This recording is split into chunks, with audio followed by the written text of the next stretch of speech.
Note 13 এই ফোনটির display আপনার বেশ পছন্দ হতে বাধ্য। 6.67 ইঞ্চির 120 হার্টজের ফুল এইচডি প্লাস ডিসপ্লে থাকছে ফোনটিতে। ফোনটির ব্যাকে থাকছে গ্লসি ফিনিশ, যেটা আপনাকে কিছুটা প্রিমিয়াম ফিল দিতে পারে। ফোনটির ব্যাকে থাকছে ট্রিপল ক্যামেরা সেটআপ, যেখানে 108 মেগাপিক্সেলের মেইন ক্যামেরা এবং তার সাথে থাকছে 8 মেগাপিক্সেলের আলট্রা ওয়াইড এবং 2 মেগাপিক্সেলের মাইক্রো লেন্স। ফোনটিতে সেলফি ক্যামেরা হিসেবে থাকছে 60 মেগাপিক্সেলের শুটার। প্রসেসর হিসেবে থাকছে কোয়ালকম স্ন্যাপড্রাগন 685 প্রসেসর। এই প্রসেসরের ডেইলি কাজবাজ বেশ ভালোভাবে করতে পারবেন।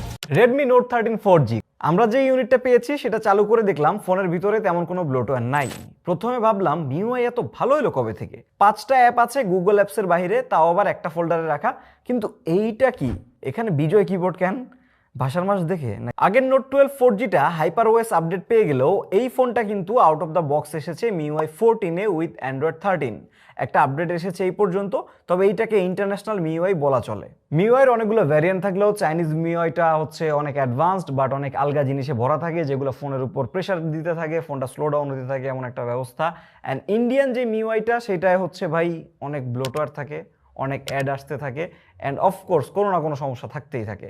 সো সেই অনুযায়ী এই যে ইন্টারন্যাশনাল গ্লোবাল যে MIUIটা, এইটা হচ্ছে যথেষ্ট পরিমাণের একটু সেফের দিক। LPDDR4X র্যাম আছে, UFS 2.2 স্টোরেজ আছে। সো স্পেক অনুযায়ী, প্রাইস অনুযায়ী ফেয়ার ডিল।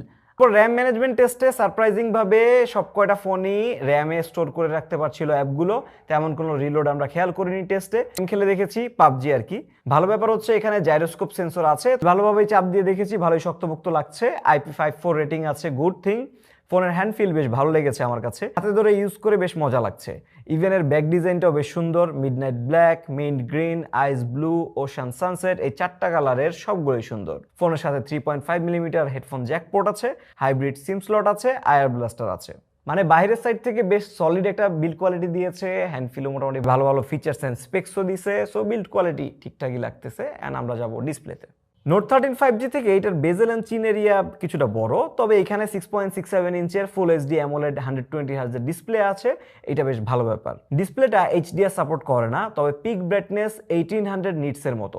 খেয়াল করে দেখলাম বাইরের রোদের আলো বেশ ভালো ব্রাইট হচ্ছে, এটা নাম্বার গেম যদিও। নেটফ্লিক্সে ফুল এইচডি রেজলিউশনে কন্টেন্ট দেখেছি, একটু গ্রেইনি প্লেব্যাক বাদে খুব একটা ইস্যু পাইনি আমরা। Xiaomi তাদের যে Note 13 5Gটা ছিল ওইটাই সিঙ্গেল স্পিকার দিয়েছিল, বাট এইটাতে কিন্তু তারা স্টেরিও স্পিকার দিয়েছে। Note 13 4Gতে লাউডনেসটা একটু কম সাউন্ডের ক্ষেত্রে, বাট স্টেরিও ইফেক্টটা কিন্তু বোঝা যাচ্ছে ভালোভাবে। অ্যান্ড এই জিনিসটা ভালো, এটা অনেকেই মিস করতেছে। Xiaomi দিয়েছে Note 13 4Gতে।